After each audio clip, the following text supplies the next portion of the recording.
Guess what? The road to burnout recovery may be bumpy. This episode is a real talk episode. It's a snackable, short episode, and it's all about what that can feel like. It's also about what the research says can help and some strategies that you can use, and I am using, to stay on the road to recovery, even when the journey gets rough.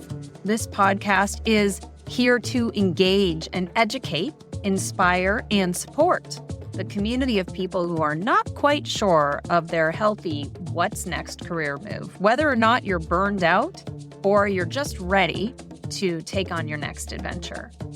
I'm Jen Phillips, I'm your host, and I am on day 145 of my own burnout recovery process.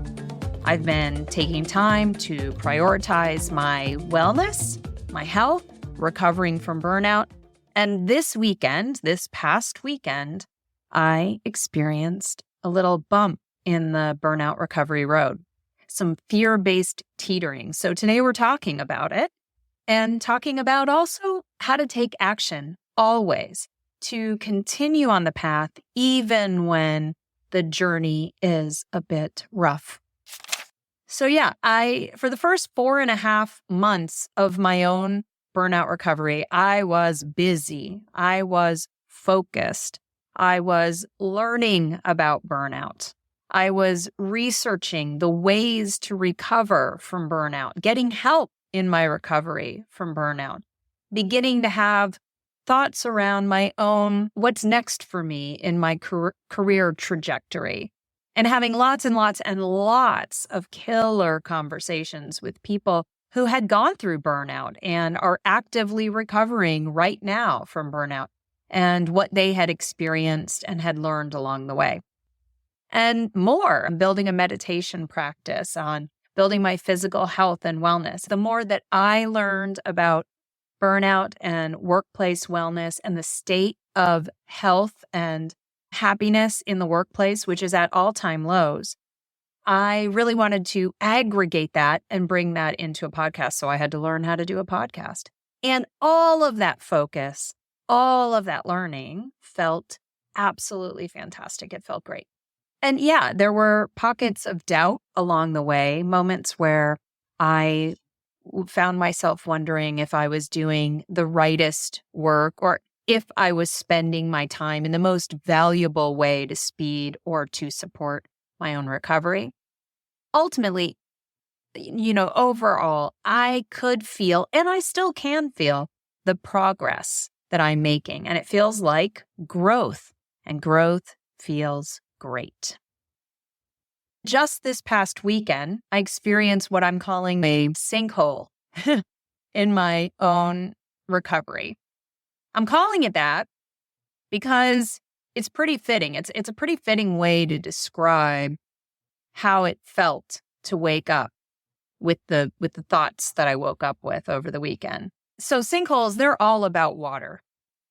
Water is washing away soil, it's washing away minerals, it's washing away residue that's in the rock, maybe as deep as the bedrock of the planet. And these lower groundwater levels can cause a loss of support from the soft material in the rock spaces, and that can lead to collapse, the sink hole. My personal burnout recovery sinkhole was caused by, similarly, running thoughts, washing away some of the foundational benefits that I'd been building in my wellness practice, in my recovery practice. Once those thoughts started racing and eroding away some of the foundation, it left me with voids, small voids. It didn't lead to collapse. I'm still here. I'm still talking to you. I'm still feeling a net positive result from the work I've been doing on building a foundation, but I could feel an unsteadiness, the lack of clarity. While I was working in my corporate executive role, It was really, really clear, even though I was burned out, who I was, what I was supposed to be doing, what good looked like. And that clarity that I got from that, I'm Jen Phillips, I work for this company, this is my job title. That clarity helped me feel secure, even as I was feeling burned out, that I understood the constructs of the job at hand. Since leaving corporate, I've been very clear on my initial purpose to get on the path to recovery as my number one priority. And as I'm learning how to do that and putting those things into practice and having successes, I'm sharing that with you, sharing with you the research that fuels all of that understanding so you can get the benefit of it as well. But now I have this big next step looming in my recovery, and it's one that's unclear, one that's still not fully defined, and that lack of clarity is scary. So it's a fear-based void caused by thoughts running wild, eroding the bedrock of the foundational changes I've begun to make. It's a bad burnout day. And one thing that's really clear to me is that there are going to be bad burnout days as part of the recovery process. I think I've been incredibly lucky to get through almost 5 months of strong, positive feelings. And to have a wobble makes kind of complete sense to me. It doesn't mean it feels good. It just means it makes sense. But what will I do now? How will I first continue to make my progress? And then second, use this as something I can learn from to help myself and hopefully help other people get through these bad burnout days. I'm going to share with you just honestly and get a little bit vulnerable and share with you what the fear-based thoughts are. Now that I really think I've got a pretty good handle on how to start and stay physically healthier to help fuel my recovery and maintain my health, I am turning my attention in this month toward, and then what will I do for work? Where will I put my time and my talent to generate income that is mutually valuable to myself and the organization, whether it's my own organization or another company? I am now almost 5 months into a dedicated time of burnout recovery that was really not about work. It was about getting better, recovering, getting healthy, taking care of deferred health maintenance. And now that I am considering what are the changes that I need to make in my career, that's where I'm finding fear is creeping in. And the fear goes something like this. Whether or not I'm working for myself or for someone else, will I have the strength to keep the boundaries up? Will I have the presence to continue with the practice I'm building? The morning walks, the connections with people I care about, the boundaries on my time. I believe that I can. I believe that I absolutely have it within my grasp to be a healthier version of myself than I had become in the lead up to me getting into a chronically burned out situation. But I'm going to tell you, it is scary. It is scary. And when I have conversations with other people who are still fairly new in their own career transformation, their own healthier way of working, it's also scary for them. This is something that I'm hearing. When I say, how are you dealing with this? They are dealing with it. This is not something that when I bring it up with people that they haven't also thought through, felt, experienced, or navigated. So here I am with you today to talk to you about this void, this gap that I'm standing in. It's a fear-based gap. And I'm sharing it with you because no matter where you are in your recovery arc, whether you haven't yet started, but you need to, or you're in the beginnings of taking those first steps toward being better to yourself, it's an active process and it is an evolution. And I'm here to tell you that sometimes it's messy. And I'm in that process right now, and I'm in a bit of the messiness right now. I wanted to take a moment and just talk to you a little bit openly about what it feels like to be in the mess. What do you do? What do I do when I'm in the middle of a bad burnout day, especially after a long string of a lot of good, healthy burnout recovery days? And it all starts with action.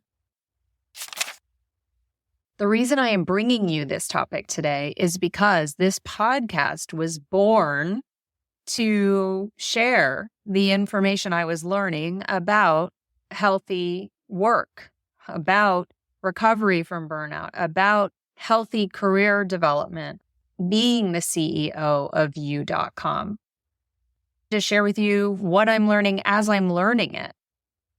I'm bringing to you the people that have also experienced these transformations and sharing with you what their success looked like, what it looks like, what it feels like, and the lessons they've learned along the way as well. And having this unexpected 5 months in, fear-based moment, this bad burnout day happen, was something I wanted to share with you, to let you know that recovery may not be linear. It may be messy.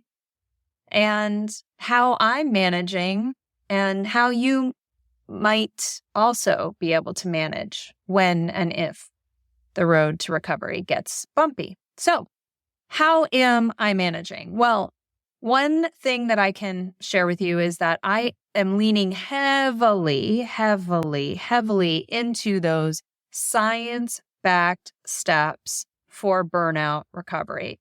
Some that are more immediately helpful than others. And one of them that is the most helpful to me personally is getting outside every day and going for active walks. I've brought this up on a number of episodes. I want to bring it to you again.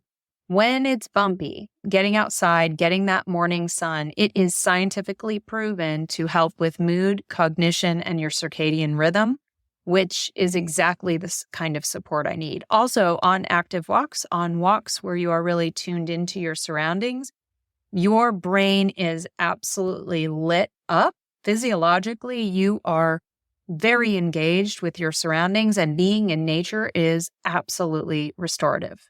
So today, for example, I did 4.5 miles by 8 o'clock this morning. I'm still leveraging and practicing meditation to help clear and to clean my mind. But something that is maybe the most compelling to me, especially as I had this doubt creep in, this fear, is being incredibly helpable. Many of us that are going through workplace anxiety, stress, discomfort, burnout, we are not talking about it with our peers, colleagues, with people that we know, even people that we trust. We are managing through it, pushing through it, trying to handle it on our own, alone. I did that. And in the midst of this wobble, I immediately started talking to people about it. I talked to people every day, and every day I was asking questions like, have you ever navigated something that feels or looks like this? Tell me about a time where you had a bad burnout day. What did you do to manage it? What were the types of things that would maybe trigger you having a bad burnout day? And what I found was I am pretty typical in having this bump in the burnout road. It is not something that only I am experiencing. Other people are also experiencing and have experienced things, happenings, feelings very similar to the ones that I am having, the doubts I'm having, the fear of the muscle memory kicking in, of the not knowing exactly how to go back to work for fear of becoming that other person again, that other version of yourself. This is pretty typical as I talk to people who are 6 months ahead of me, a year ahead of me, 10 years ahead of me, 17 years ahead of me. This isn't something that I alone am experiencing. So it's really about reframing from, I don't want to bother you with this, to tell me about a time or have you ever experienced something like this? And what I'm learning is there has been literally no one that isn't willing to share what they know. People want to be helpful. People want to be useful. Give them the opportunity to be useful and helpful to you. That's a brand new learning in my own burnout recovery. As I have this wobble, I am getting better at making these connections with people and leveraging the connections to be open and vulnerable. And it's really helpful. It's really helpful. And I urge you to do that as well. You can get that from podcasts, from research, but having somebody talk directly to you about their own experience because you've been open, it's really a great way to feel that you're not alone. Another thing that I've leaned into as I've been experiencing these last few bad burnout days is taking stock in the what's good. I've done an episode on the fact that I do monthly reviews with myself to look at my progress against my plan. But I also journal every single day. And when I journal in the beginning of the day, when I journal, what I'm thinking through is toward my plan and my goals, what's the rightest way for me to be spending my time today?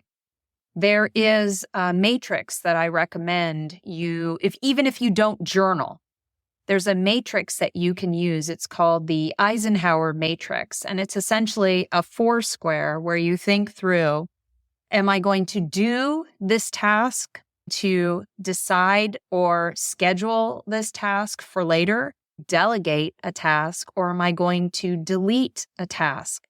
There is a link to a sticky note Eisenhower matrix if it's something that you think would be helpful for you in the episode notes. I highly recommend that even if you don't have a journal practice, before you plan out your day, you think through for every task on your list, will you do, decide, delegate, or delete the task? And this is a great way to make sure you're spending your time in the way that feels rightest for yourself. And that feels good. Along the lines of what's good, I walked into my office on a Monday morning ready to think about the week's episode, which has changed obviously from what I had planned to this episode. And there were messages for me on different channels thanking me for the content in the Podgress Report. And I cannot tell you how much that meant to me. It was a sign that I am meeting my mission, that this podcast is helping at least some of the people that are out there experiencing their own confusion over their career, what's next. And I want to say thank you to you for being open. This is another way that having vulnerability and openness to telling people how you're feeling you don't even know how much you can help someone else. And for those of you that have done that for me, I can't even begin to express to you how much it's helped. And the last thing that I am changing to help me navigate more effectively my bad burnout days and to have less bad burnout days. And again, I've had very few, but they knocked me for a loop. Having a bump in this recovery 5-ish months in has really felt shaky. And when I looked at what's missing, what I did notice was I haven't had enough fun. I haven't made enough time for actual fun in my life. It's not that it's fully missing. It's that it's not appropriately prioritized. I have been treating my recovery like it's my job. And not like it's my healthy job, but like it's my old way of working job. I think I didn't prioritize enough time for rest, relaxation, things that rebuild my resilience, things that are outside of the realm of work or work adjacent. So for those of you that are still working in a job that maybe you know is not the rightest job for you, or for those of you who have been potentially displaced from your job and you feel I need to, as my job one, get another job, or people like me out there that said my job one is getting myself healthy enough so I can effectively pick the right next way to spend my time and talent. It's still important for us to be playful, for us to enjoy the miracle of this world and the life that we have. And if you had a negative visceral reaction to me saying that this is a miracle, this life we have, then you are the person I am talking to. I am absolutely making sure that I appropriately prioritize fun in my life. I've shifted my focus as if my whole job was to get well, but I forgot that instead of making my job getting well, I should make my healthy life incorporate a healthy work and a healthy amount of fun, relaxation, and diversion. So that's it. That's our snackable episode. That's what I really wanted to talk to you about in the moment as I'm experiencing it. If you get nothing else out of today's episode, here is the thing to hold close. Recovery from burnout may not be linear. It may not all be up and to the right and ascending, but healthy action and continuous action using those science-backed steps within the available time and energy that you have to spend is non-negotiable. Don't stop. Don't stop. Continue within your available time and energy. Don't lose the momentum as you're managing bumps along the road. And recovery is going to take as long as it's going to take. 5 months in, I thought I would be done. I'm not done. I'm clearly not done. And that's okay. That's okay. The steps that are clear, they're there to support us. We can get healthy. I can get healthy. I'm just not going to let inertia take hold. And I'm also not going to feel as if I'm a failure because I'm not done with this process. Having the right focus will absolutely help. It is absolutely helping me. And that Eisenhower matrix is a low lift way to every day scrutinize, am I spending my time in the way that's rightest and healthiest for me? And the last thing, the most important thing that I want you to hold close, close, close to you is that you are not alone. We are here together because there are so many of us that are going through this, whether burnout or just a deep desire for something different in your career. It's more than most of us that are going through some level of this. Try being a little bit open about it. If you can't be open with someone you know, feel free to reach out to me. We have each other to lean on and to learn from. Don't forget that. You're not alone. And with that, I want to just remind you, if this podcast is helpful in any way, please subscribe. Also, I'd love it if you would share this podcast with the people that you know that might be benefited from it.